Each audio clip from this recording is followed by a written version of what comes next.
Well, good evening, everybody. How are you on this snowy night? There's a lot of snowplow activity here in downtown St. Charles, so I purposely left tech support Puppy at home because I know he'd be barking, and I hope you can't hear it. It's loud to me, but hopefully it won't interfere with our fun this evening, because we have all kinds of fun things to get to, including a very special show and tell. So without any further delay, let's get going with our usual opening. See if I can get a screen share going here. And there we go.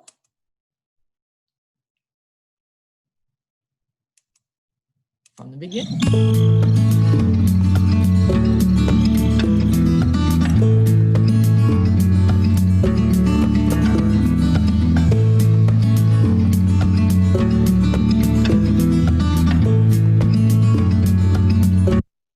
All right, enough of that.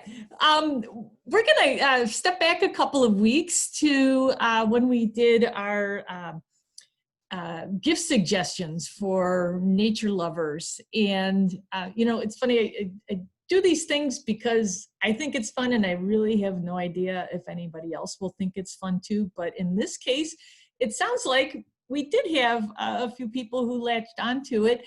And Peggy, I said I'd put you on the spot, so here it is. Peggy Steichen is joining us tonight. Peggy's part of our King County Certified Naturalists group. She's actually somewhat becoming a legacy in KCCN because her daughter Julie is going to be participating in the program this year. Julie was listening a few weeks ago, and this was the idea that we shared, where you take a nature artifact, whether it's a bug or something else fragile, and you find a glass container, a see-through container, and you fill that with hand sanitizer, which we all have in abundance these days. And then you basically mount your object within that container, and it protects it. The gel keeps it from flopping around. I know I've got a whole closet full of jars of various items that are protected in alcohol. And alcohol, well, it preserves the item, but it doesn't really protect very much, especially if you're prone to putting these containers in your coat pockets and walking around with them. The objects get all jiggled around, but the sanitizer gel is clear, but it's also viscous, so it holds the object in place. I'm going to stop this share for a second here, and I'm going to say hi, Peggy. Hi, Pam. Hi, everybody. I'm good. So Julie did a little gift giving, did she? She did. Well, you know, she was looking for suggestions, of course, and I had my eye on the Loupe, the eye Loupe here. So yeah, I said this would be nice, and the one I got through KCCN kind of puked out on me, so kind of only the finest. just disassembled a little. So I'm like, oh, okay, well, I'll just get this really cool one that Pam suggested. So yeah, so I had, you know, she asked for my list. I mean, I really don't do lists so much anymore, but she's like, you know, what do you want, Mom, for Christmas? So I'm like, yeah. So I'm glad that I joined in that night, because that gave me the great ideas. I mean, for the Loupe, I knew I needed it, but you kind of pointed it out that night, and I'm like, okay, that's what I want. So. You know, I found, you know, just as I do with reading glasses, I've got probably a dozen pair reading glasses. Some are better than others, but I've got them stashed here and there and everywhere because I really want to see something. But it's kind of the same for me with loupes. I've got some nice ones. Funny, the nice ones I'm so protective of. I can never find them when I need them because I've put them away where I won't get them gritty and I won't get them muddy. Yeah. And so they're, you know, essentially not functional, but I've got a whole bunch of those KCCN loupes that they get the job done. You think get the job done, yeah. They're handy to have. You guys know, you know, dining room spider that I captured a few months ago. Well, she's still hanging out, still hanging in there, Oh. her egg case on my dining room table. And I get the Loupe out pretty much every day to check on her and see how she's doing. So yeah, it's funny how you get that sort of, you know, get so dependent on something that you've lived most of your life without realizing you needed. Yes, exactly. So yeah, I could certainly do the show and tell portion for you. Yeah, let's see what else you got. So here's, I don't know if people can see that, the LED Loupe, the triplet 10x 21 type. This one right here. Right. Nice. So yeah, and my eyes need it too. So I'm Well, pretty you much know, blind. plant parts, insects, Yes. there's some things that really hinge on the identity. I mean, you really need to magnify these things, and Oh, yeah. 10 times magnification is pretty much the standard that most people rely on. And Yeah, no, it's nice. I'm looking forward to using it. great. Came with this lovely little leather case too. Wow. Slip it in there. Nice. Yeah. I was like, Very wow. nice. And from the American Science and Surplus place. So better yet. Can't go Support wrong with a those trip local to places. Science and Surplus. And then, so then Julie also did a little arts and crafts for you too, did she? She did. Yeah. So she got me the bug jar. Uh-huh. So it's got these little perforations here on around the rim. It's Fantastic. magnified, so if I look in it, I can really see that bug real good. I'm hoping. Fantastic. So I haven't found. I think there's in the pantry our pantry. There's a moth, so maybe I'll get that moth in here and take a gander at it. these are great things to have because they're portable, and again, this is something that we've used for a lot of our field trips, you know, with the school kids as well as with the KCCNers. And that little magnifier on top, if you use that, now that's some fine optics there. It really is. It really is. Yeah, but you nice. put your Loupe on top of that, and then you're getting an even greater magnification, and you can see just what's going on. So.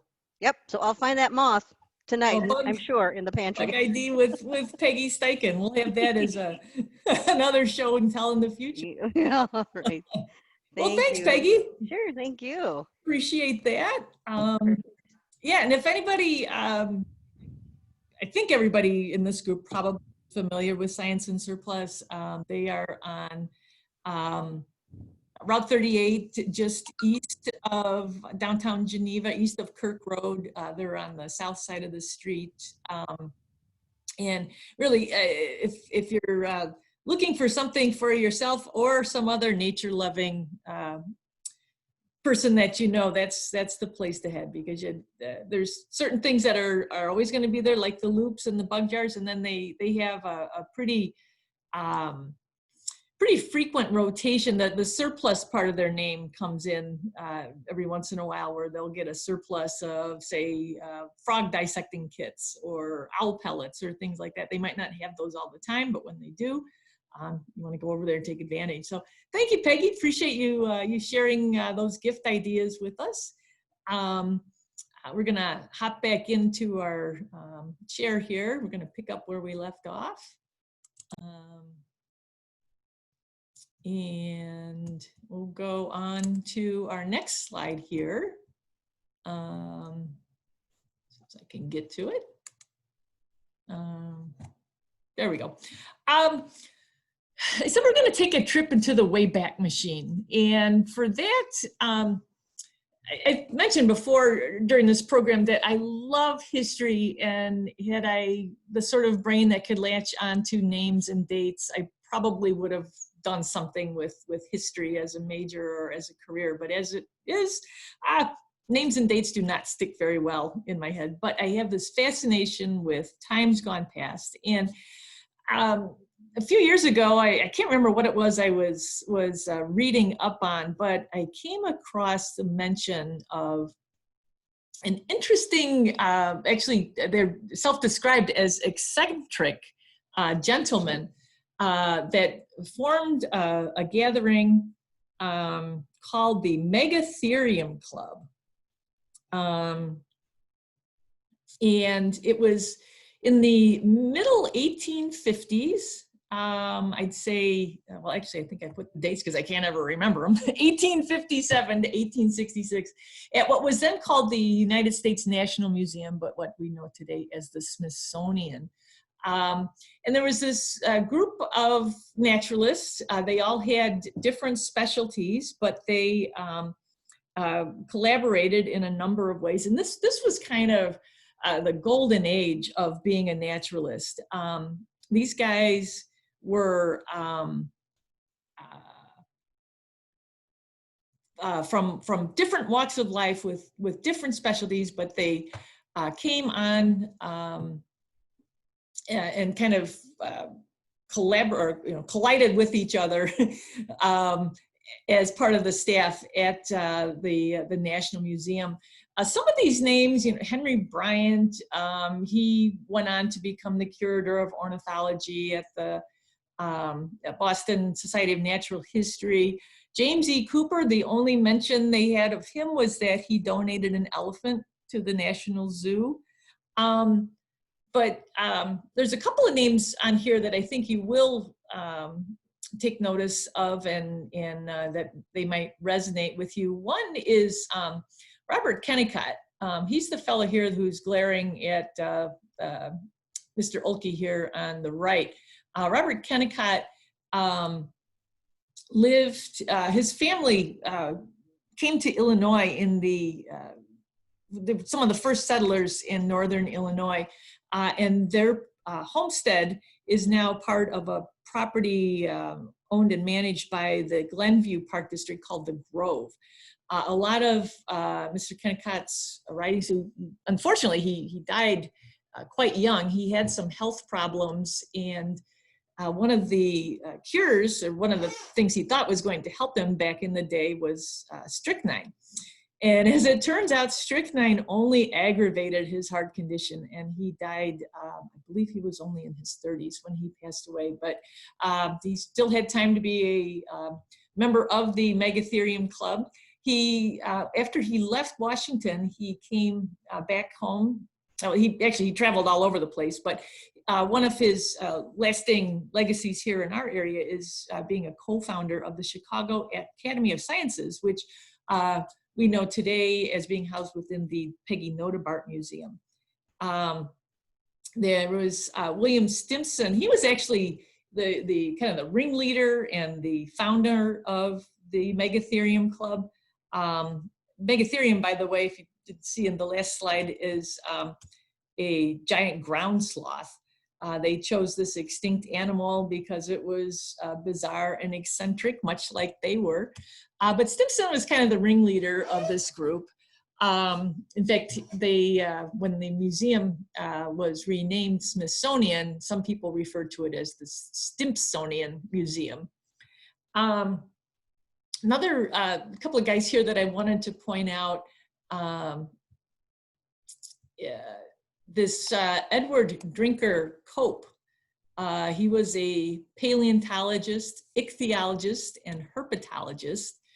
You might know him from this character here. Any of you who participate in frog monitoring or maybe have come to some of our classes on frogs. The Cope's gray tree frog is named after Edward Drinker Cope. And if you don't recognize the frog, you might recognize its call. That kind of a harsh, described as a harsh, as compared to the eastern gray tree frog. Now that we're into official winter, the next season is spring, and Cope's gray tree frogs can be heard in this area, usually starting in late April and early May. So Your Cope's gray tree frog, and you can now think of the gentleman that he was named after, which is Edward Drinker Cope. All right, that's enough of the gray tree frog.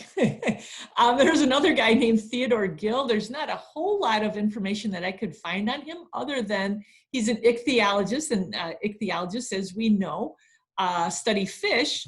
I thought it was just kind of funny that his last name was Gill and he's a fish guy. Kind of keeping, I think, in the sense of humor of the Megatheriums. And then there was another fellow here named Hayden. See if I can get that to come up. Ferdinand Hayden. Now in our area, we have Thamnophis radix, which is the plains garter snake. Well, out west, there is a subspecies of that Robert Kennicott named after Mr. Hayden, Radix haydenii. Radix is noted for its side stripes that are a little bit higher up on the side, side of the snake, and they around here as well as out west, this what we call the dorsal stripe tends to be sort of more orangey in color. I think of these as the prettiest of the garter snakes that we have in this area, and now when I see them I will also think of Mr. Hayden and the Megatherium Club. Now these guys, so they worked hard. Again, this was the golden age of nature, and our country was rapidly being settled, and there was a lot of, I don't know if you'd call it pressure, but there was a lot of work being put into naming all the plants and animals. This was the new world. And so these guys would head out on expeditions, and they'd find something. A lot of times they'd end up naming it after themselves, or as we see here, friends of themselves. And so then they would come back to the Smithsonian. They usually would have a lot of dead specimens that they would then have to mount, and they didn't have hand sanitizer back then to preserve them, but they would go about the process of cataloging and making sure that there was record of these creatures. So they operated within, this was kind of their home base, where a lot of their specimens were cataloged and housed. It was also, though, their gymnasium. These guys would hop around. They actually would hold sack races in the Smithsonian. There was a time when they were keeping chickens in the museum, and they would use the eggs. Well, some of them would be used for breakfast, but then they would also make eggnog, and they'd get drunk, and they would then get especially wacky and especially eccentric. The directors of the museum at the time tried to curtail some of that behavior, but that's probably the lasting legacy of the Megatherium Club, is that they were very knowledgeable men, very learned men, very hardworking men, but also they like to have a lot of fun. So you can look them up. The Smithsonian, the website for the Smithsonian has some archive material on the Megatherium Club. If you visit the Grove, some of Robert Kennicott's writings that include details of the Megatherium Club meetings can be viewed there. There was a couple of quotes here I thought were kind of funny. The club members were kind of sweet on the daughter of one of the directors there at the time, and they would serenade her in the evenings. And one of the nights when they had a little bit too much eggnog, actually resulted in them not only being asked to disband, but also to give up their chickens, which they then gave to the daughter for her to raise. So anyway, fun group. If you've got some time, look up Megatherium Club. If we ever perfect our time traveling, I would love to be able to go back and meet these guys. So now we're going to also review a topic from a couple of weeks ago, the Buckeye Bad Guy.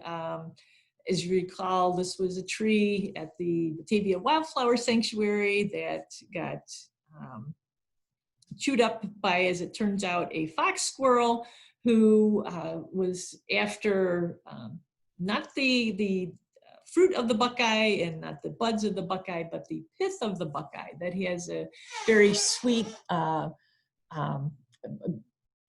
chemical compound called raffinose that's actually sweeter than sucrose. So Sarah, Kimber, now your turn, Sarah, I'm going to put you on the spot. I had mentioned when we wrote about buckeye that Sarah, you were going to try deterring this creature with a product called Squirrel Stopper. And you know, we get a lot of inquiries here at Good Natured World headquarters about how do we get rid of, you know, how do we stop this? How do we make this creature quit doing whatever it's doing, whether it's, you know, living in the attic or chewing on a buckeye tree? And Sarah was employing this repellent. I'm going to stop the share again. And Sarah, I'm going to see, oh, woke you up. Sarah, tell us a little bit about your experiences with Squirrel Stopper. So, boy, you know, if we need sponsors, we can start hitting up all kinds of places, right? So anyhow, I have used Squirrel Stopper for a long time to keep the chipmunks from digging out from under my air conditioner. I used it on my pumpkins at Halloween to keep the squirrels from eating my pumpkins. Anyhow, it works pretty good, but obviously it washes off if we get a lot of rain. But the pumpkins are still actually hanging in there. The squirrels have still not eaten them. And the cool thing is that it's all kind of organic-y, friendly ingredients. It's herbs and mint and eggs and things I can't see without my bifocals. Or your loupe? Yeah, if I had my loupe. Anyhow, it's kind of a green thing, so it's just herbs and putrid eggs. Yeah, what was that word they use? Putrescent egg? Putrescent egg yolks. So anyhow, there's nothing harmful in here, but it does seem to keep the squirrels away. I get it at Menards. They sell it next to the mouse traps, kind of behind the seasonal stuff. So anyhow, I tried it on our buckeye tree, and so far it seems to be protecting the second tree. Obviously I can't get the top of the tree with the spray, but it seems to be, I don't know, either they haven't noticed the other buckeye, which is only, what, 30 feet from the first one that they've destroyed. But something is keeping them away from the other buckeye, and I did spray it with the Squirrel Stopper, so we'll see. How often do you have to reapply? Like, I'd imagine on a night like this, with everything getting wet, that's going to wash off. But is it something that needs water to be removed, or does it evaporate over time, or like how often do you apply it? I like, as far as when I use it in my yard, I just, whenever I remember. So, you know, really only a couple times a season I use it. Oh, okay. The pumpkins that I sprayed with it are still okay. So probably after we have this rain and snow, they won't be, but. Okay. So sounds like it's something that we could maybe do a few little experiments with, and maybe, although you're gonna be fresh out of buckeyes if it, but maybe there's some other things we could try it on too and see, you know, you have a control and you have the treated and the to see how that works. But so you don't have, I was thinking you had to buy it online, but. No, you can get it online, but I just get it at Menards. I do Okay. use it around our pond where the chipmunks ate through the liner, and I Okay. use it under the air conditioning unit because they were always tunneling under there. The problem Okay. is the chipmunks tunnel and then the dog digs up the chipmunks. So this kind of nips that whole cycle in the bud. Okay. Very cool. Well, thank you very much, Sarah. That's my commercial for today. Appreciate that. Well, and I'm going to do one too. And this actually, it's not so much a repellent as it is well, I guess you'd call it a repellent, a deterrent. But this came about as a result of some trouble that my mom was having at her house. I'm going to hold this up, and I'm going to turn it on. It's a strobe light. And oh boy, shouldn't have looked at the reflection the way I just did. But animals who make themselves comfy in places they shouldn't, like a crawl space or an attic, this is a great way to make them feel less comfortable. Most animals, even if they're so bold as to move into a part of our homes, they really don't like they don't like to be that close to us. They don't want to be that aware of our presence. So light and sound are two things that can also be used. They wouldn't work so well on a buckeye tree that's outside, but if you find that you're having an animal making itself a bit of a pest inside, these work really well to get the creature to move on.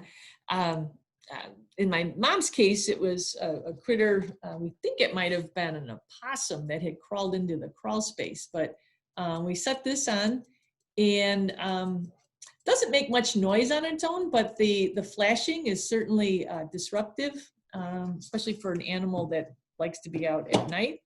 And when it's trying to rest during the daytime, this actually did the trick. So I got mine off of Amazon. Science and Surplus from time to time does carry them as well. So keep that in mind if you find that you're being pestered or plagued by something that you really wish wasn't living quite as close as with it. Non-lethal and pretty good at deterring and repelling our little wild neighbors. So with that, we'll go back to our slides because we got a couple more things we want to look at here before we get to our other show and tell. And for this slide, I'm going to thank Greg and Kelly Swedberg. They found, actually, I guess it was Greg's brother and sister-in-law were up at a Girl Scout camp in Merrill, Wisconsin, and they came upon these tracks. And Greg was wondering, is it a cat? And is it the sort of cat that you need to run and hide from? Is it a cougar? Is it a bobcat? Is it a feral cat? Well, and I love this picture, fellow Leatherman person, and I don't know why I never think to use a Leatherman. I always use my lip balm for measuring things, but the Leatherman actually has a gauge on there, and here's 1 inch. And here's, from here to here is 1 inch, from here to here is 2 inches, and this cat track is about 2 inches. And you can see around it too, a lot of the snow is disturbed, which would indicate the step that was taken. There was probably some fur surrounding these toes as this creature moved. Now we can tell a few things from this track. One, it's pretty large. A domestic cat track is usually about 1.5 inches long, and this one is 2 inches. So we can tell it's a pretty good sized cat, and I'm kind of tending to think it probably was a bobcat. We can also tell that this was the left front foot of the cat. We can tell that, there's 2 ways we can tell that. One, it's bigger than the hind foot behind. Animals like dogs and cats carry their bulk of their weight at the forward part of their body, so the front tracks are always going to be larger than the hind tracks. And we can also go with, this is a cat, not a dog. by comparing that. This was a coyote track that was on some very light snow on the sidewalk in front of my house. I didn't think to put my lip balm there, so I'll drop it in.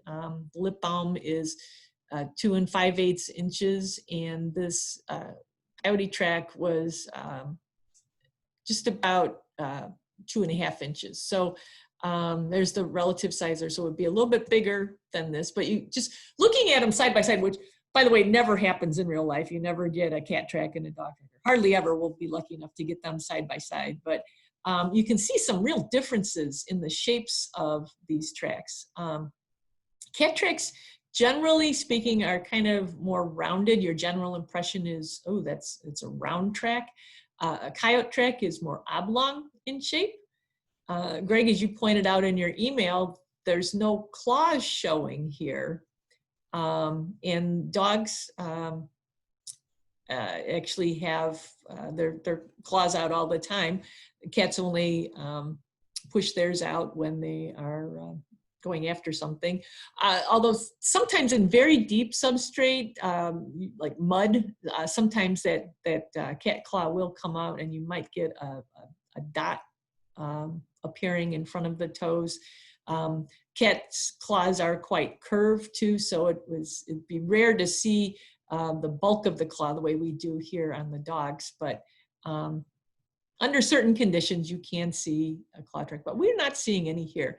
The other kind of cool trick you can do with cat tracks versus dog tracks is you can see if you can draw an X between the toe pads. Now here, we start our X up here and we try to go through the heel pad and you can't. You run into heel pad in any way you try to draw your X.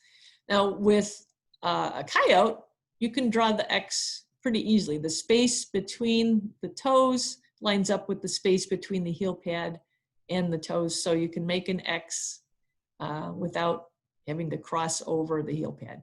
That makes sense. Here. The other thing we can tell is that not only was this the front paw, but we can tell it was the left front paw. You can see this toe here is ever so slightly ahead of this toe here. If you hold up your own hand and you hold up your left hand and you look at your index finger and your middle finger and your ring finger and your pinky, that middle finger sticks up just a little bit more. It's the same with a cat. So this would be index finger, middle finger, ring finger, pinky. So the lead toe there, that's just a little bit ahead. That would tell us that this is the left front paw of the bobcat. We're going to call it a bobcat. Those are mighty big tracks for a domestic cat. And given the location, this was near a lake at the Girl Scout camp. Truth be told, we do have feral cats all over the place these days, but in this case, I just have a good feeling that maybe a bobcat's tracks were discovered. All right. That's our tracking lesson for this week. We'll probably do that some more, especially now that we got some snow on the ground. Maybe we can get some cool tracks. But we're going to move on now to an email I got a couple weeks ago from a gentleman named John McFarland. He was doing the end of season chore that hopefully we've all gotten around to now. If you have bird houses in your yard, you do want to clean them out as we go into winter. Sometimes birds will use those empty boxes as roosts and on cold winter nights. Chickadees have been known to pile up in them. Bluebirds too, the bluebirds that overwinter here will sometimes cram in boxes. So there is sometimes some winter use of these boxes. But it's nice to have them good and cleaned out because they do get kind of grungy over the course of the breeding and nesting season. But these were 2 wren boxes that John had on his property, and they were both used by house wrens. He saw the birds that use these houses. Now, the typical wren nest is going to have a base of sticks, and then they'll line the kind of the inner chamber with some softer grasses, maybe a feather or 2. This nest, though, on the right just kind of blew my mind. I don't know if I don't think it was the same wren. John just said it was a wren. But look at what this wren decided to do. I don't know if there maybe was, these look kind of like maybe mourning dove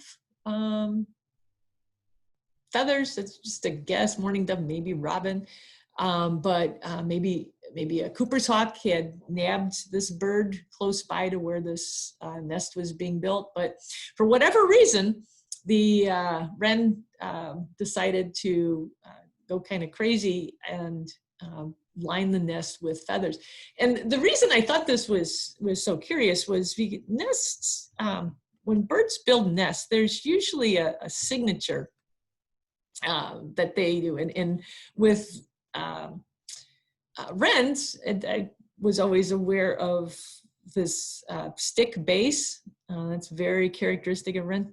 I was not aware that they sometimes use feathers. Now, tree swallows, which will also nest in a box like a wren, they will use feathers to line their nest, and they will, specifically, they try for waterfowl, like duck down or the breast feathers of a duck or sometimes a goose. If they're near a farm, sometimes it might be poultry, chicken feathers, but they will line the inner part of their nest with feathers.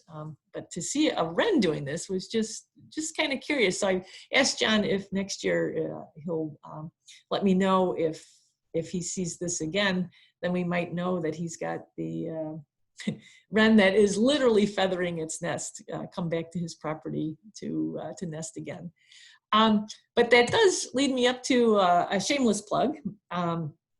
I think, and I think some of you might be with me on this, that the subject of birds' nests is really fascinating. Just like we were just talking about tracking, being able to identify an animal by the signs they leave behind really helps us get a good sense of what's living around us. And because we live where we do, a lot of times the animals are not showing themselves as much, but they are leaving their signs behind. So with bird nests, this is actually a great time of year to do a little survey, whether it's your yard or your neighborhood or a nearby park or a forest preserve, to just kind of walk around and look in the trees for these signs that the birds left behind last year.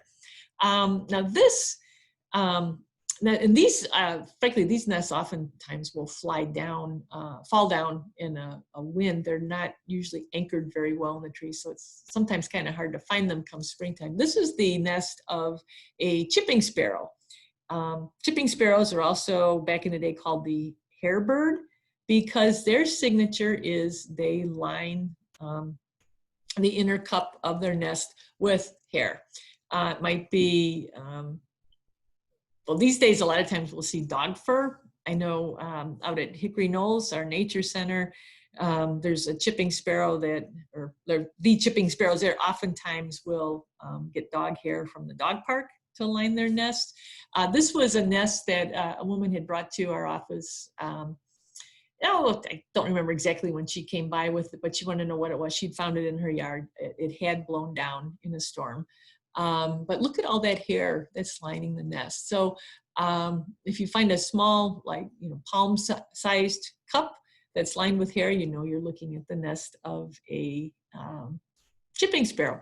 So there's all kinds of little tricks like that that you can use to identify what's been nesting in your area. And this is where the shameless plug comes in. Coming up on Saturday, February 6th, we're actually going to be doing a program, part of our Learn from the Experts series, or as we like to say, the Learn from the Eccentrics series of programming. This one's called Know Them by Their Nests. We're going to hold it. This write-up says indoor slideshow followed by an outdoor exploration. I gotta be honest with you guys, I don't know whether we're going to be able to hold this indoors and then go outside, or whether this will be a Zoom program where we will then share with you all the materials you need to go out and do your own exploration. But the plan right now is to socially distance people within our twin leaf rooms at Hickory Knolls. on Saturday, February 6th. If this sounds like something you might be interested in, you could email Erica Lemon over at the Forest Preserve District at programs@kaneforest.com. Whether or not we charge a fee, I think also depends on whether or not we're able to hold it in person or not. If we're holding it in person, there's a $10 fee. My understanding is that right now we are not charging for our Zoom programming. So there's that. And then on top of this, but I didn't make a slide for it because it is just another shameless plug, but I was talking to our marketing team about Good Natured Hour. And again, I can't tell you guys how grateful I am that you sign up week after week and you put your $2 into Ticket Leap, and we keep this program going week after week after week.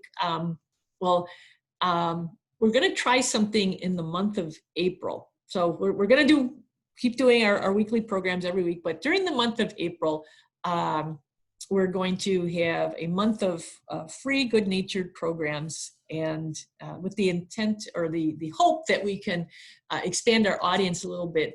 The Hickory Knolls / stcnature.org website is getting redesigned even as we speak, and on there's going to be a page where we'll capture people's, you can sign up there, we'll get your email address, and we'll put that into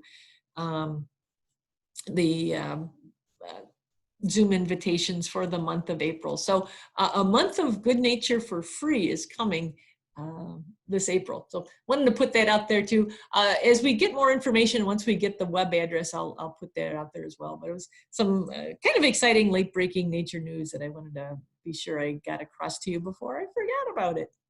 So with that, I'm actually going to stop the share, and we're going to come back to the office here, and I'm going to reach down. I said we had a very special show and tell. Pick this guy up here. I got a call yesterday. I actually got 2 calls yesterday about what was a bit of a tragic event. An owl was killed.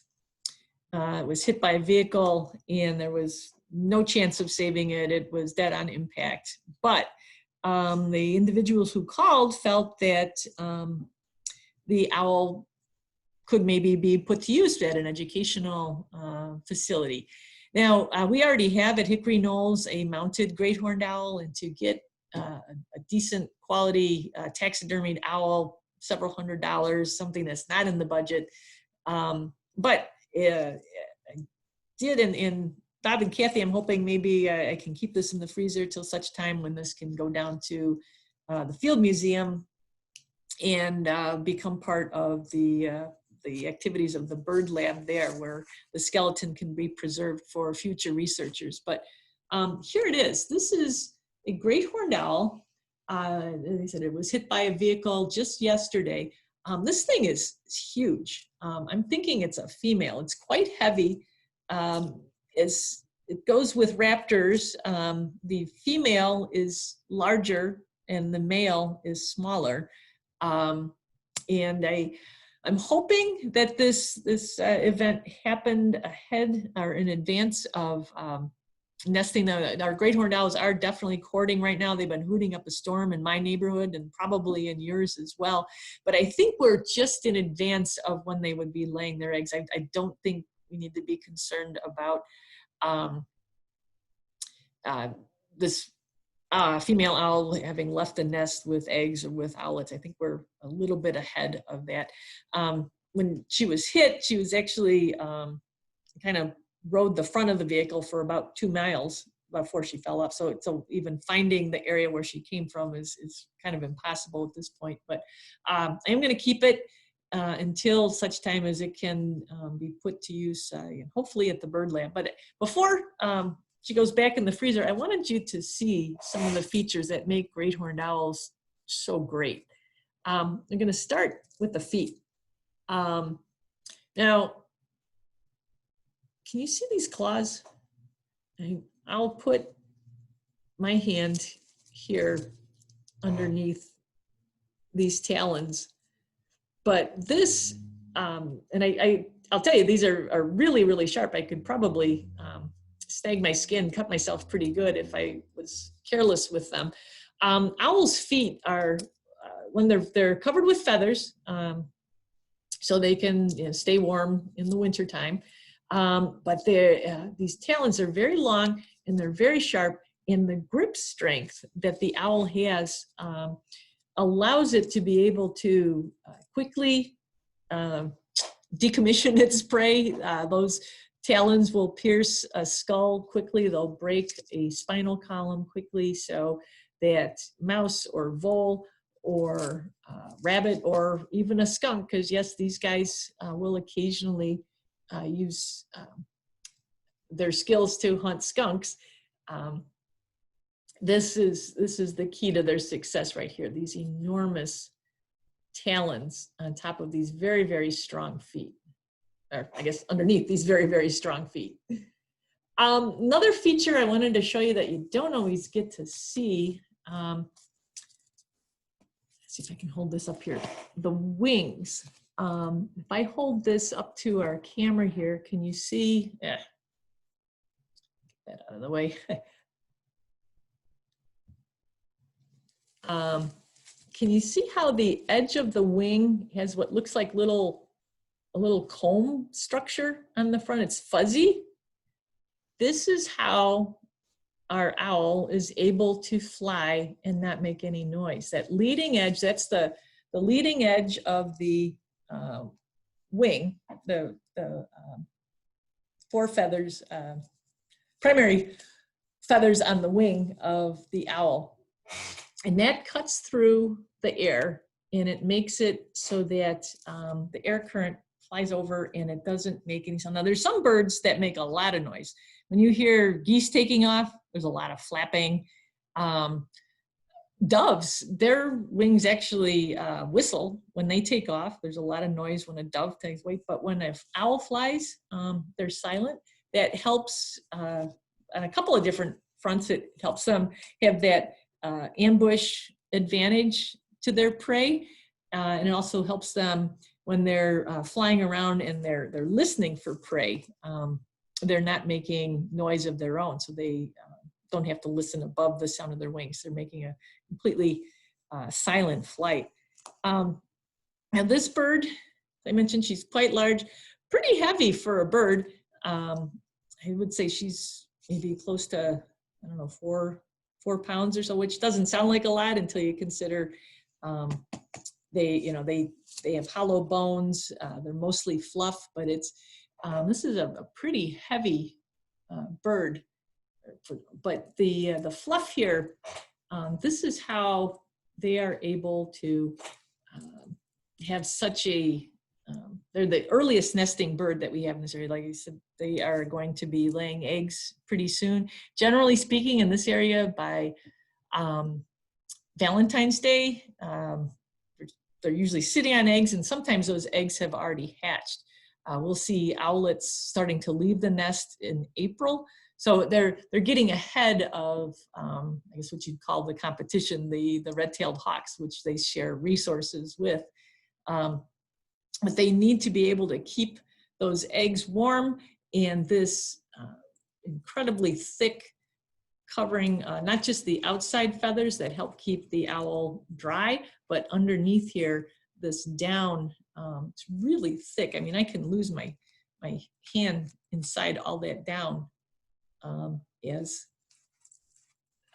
insulation for the bird to help keep it warm. So yeah, the collision happened up here. There's not any blood or anything, but it's kind of curious how, I'm hoping I can get this to show well on the camera. If we orient ourselves here, here's the owl's bill right here. So you can see how the head is compressed. But what we get a really great view of here is the owl's ear. Can you see, am I holding that right? Here is the owl's ear. It's right, great horned owls, they've got the feather tufts on top of their head, and we always tend to think, well, that must be where their ears are. But those ears are right on the side of the head, right where basically where our ears are too, right behind the eyes. So just I was really grateful to get the call. I'm glad this didn't just end up getting buried in snow and slush as it would have been if it had been left where the accident happened. And it is something that I hope we can get to where it could be used for education or for research in years to come, if we can get it down to the Field Museum. What I got to tell you, my office mates here, they don't know that this is in the freezer. And as I said, it's a big bird. There's not really much room for anything else right now. We don't have a chest freezer here in the marketing annex where my office is, the way we do at the Nature Center. So I might move the bird out there. It's going to be a while before it can be moved. But I did also want to mention, if you see something like this happen, this is a time of year, unfortunately, where a lot of our birds of prey do get hit by cars. They're so intent chasing after prey that they forget to look both ways. Picking it up there's some legalities that are involved there. And I had to make sure when I went to get this that I had our permits with me. We get permits from both the Illinois Department of Natural Resources and also the U.S. Fish and Wildlife Service. This is what allows us to handle birds. In fact, this is a great reminder for me. I'm going to make a note to myself. It's going to be time to do our annual reports. People ask sometimes, do I want this bird that they found, or these feathers that they found, or this bird nest that they found? And there actually are some laws governing all those materials, especially with birds. The Migratory Bird Treaty Act protects all the parts of the birds themselves when they're alive, but all their parts too, including their feathers and their nests. So as much as it's fun to collect all these things, to follow the letter of the law, you really should have one of these permits. But with that said, if you do see something by the side of the road that you think might be useful to eccentric nature people like me, let me know, and we can certainly go about rescuing it or getting it into a place where it can be used for further learning about our wild neighbors.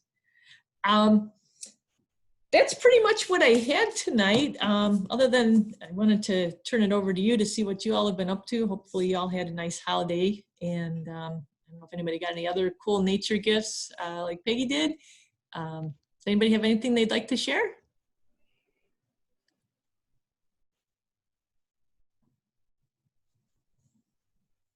Oh, Mary? Pam, Chibo Yeah, here. hey Mary. I have a question. Back a few weeks ago, you mentioned these ongoing classes that you have. Your nature, for a certified naturalist, and then you mentioned one that you have that sounds like I might be able to do something like that. It's a nature class that's virtual, that's just learning. Yes. What is it? Okay, tell me about that. Can you review that? Do you mind? Sure, no, not at all. Yeah, that's so our King County Certified Naturalist program it's a year-long certification program, but it starts off with 6 weeks of classes that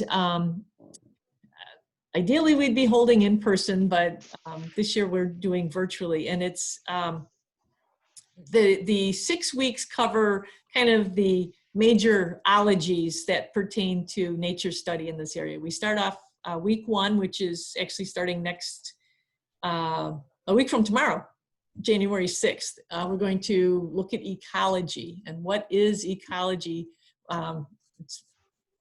Spoiler alert, it's the study of how organisms interact. But we're going to look at the topic of ecology just in general. And then due to popular demand, we're actually spending part of each week focusing then on a other ology discipline, study of discipline. And so we're combining ecology with entomology, the study of insects. So the classes each Wednesday night are 2.5 hours. Half of that class next Wednesday will be ecology, and half of that class will be entomology. Week 2 is woodland ecology, and we paired woodland ecology with the study of mammals. Then we go to prairie ecology in week 3, and we pair the study of how things interact in the prairie with ornithology, the study of birds. Week 4 is wetland ecology. And after we learn about how the plants and animals interact in a wetland, then we are going to look at herpetology, which is the study of reptiles and amphibians. Week 5, we get into geology and looking at, it's funny, geology really kind of dictates what everything else is around here. We have a saying that landforms dictate life forms. But we found one year we started the KCCM program with geology, and we had 3 people drop out because they didn't want to learn about rocks. So we put it a little bit further on in the class. And then we wrap up with a look at just all of the local ecosystems in the area and how they interact and the role the Fox River plays and all of that. So that's what the 6 weeks are.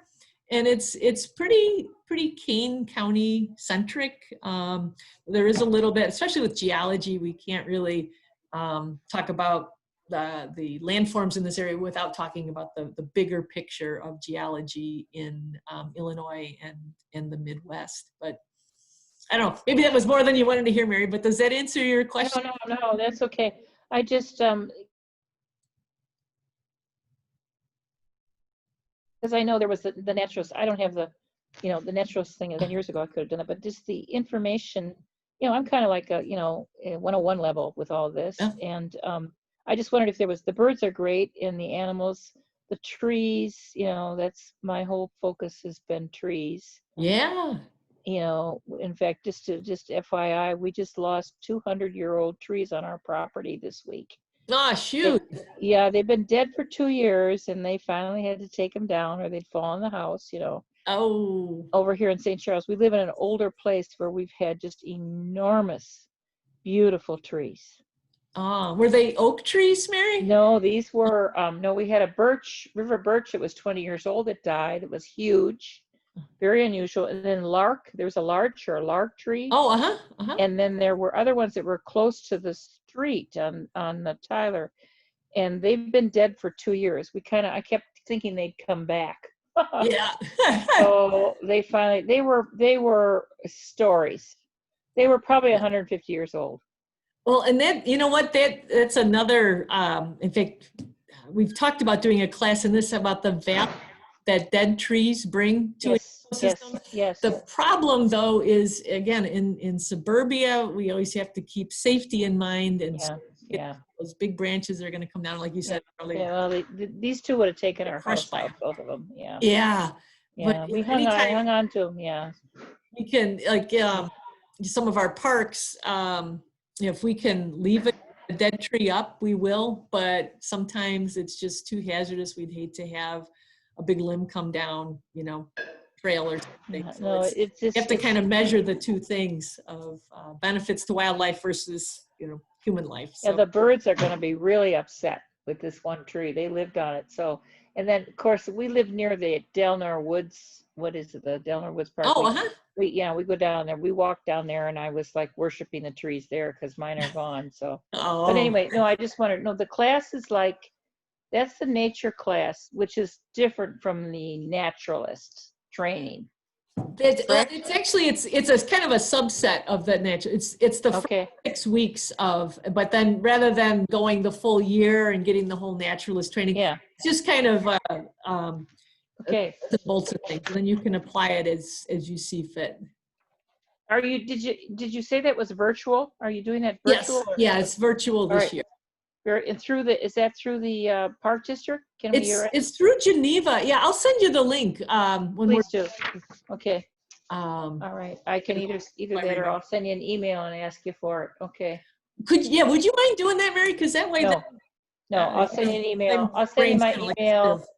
Okay. And you can send me the link and I can look at that because that, it's this will be the first year in 10 years we've been here for the winter, so I'm thinking that would be a good thing to do. Oh yeah, keep you out of trouble. Thank you. Wednesday nights is when we're Thank you, Pam. Thank you. Sure, thank you, Mary. Appreciate your interest. Okay.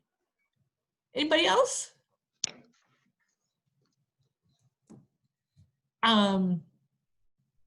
If not, super glad you were all able to join us this evening. Next week, we're going to take a look at the phenomenon of eye shine and how that affects what we're seeing at night. There's actually a way you can decode some of the reflections you see in your headlights to see what's going on as light hits off of an animal's eyes and bounces back to you. So we're going to play around with that a little bit. We've got some more information on animals that fluoresce. Appreciate Kim and Mike, you sending information on that. And we've got a mystery tree that's growing over at Mount St. Mary's. So we're going to do some investigating there to see if we can get to the bottom of a tree that we might have misidentified at some point when we were creating tags for the trees over in the Arboretum part of Mount St. Mary's. So that and much more will be waiting for you next week. Hope you can all join us. In the meantime, stay dry, stay warm, and maybe throw a snowball or two because it's finally here. So glad to see the snow. Anyway, everybody, have a great rest of your week. Happy New Year. Happy New Year. 2021. Happy New Year, Pam. Bye-bye. Happy New Year. Bye-bye. Thanks, Pam. Everybody. Thanks, Pam. Thank you. Happy New Year, everybody. Happy New Year. Happy New Good Year. night.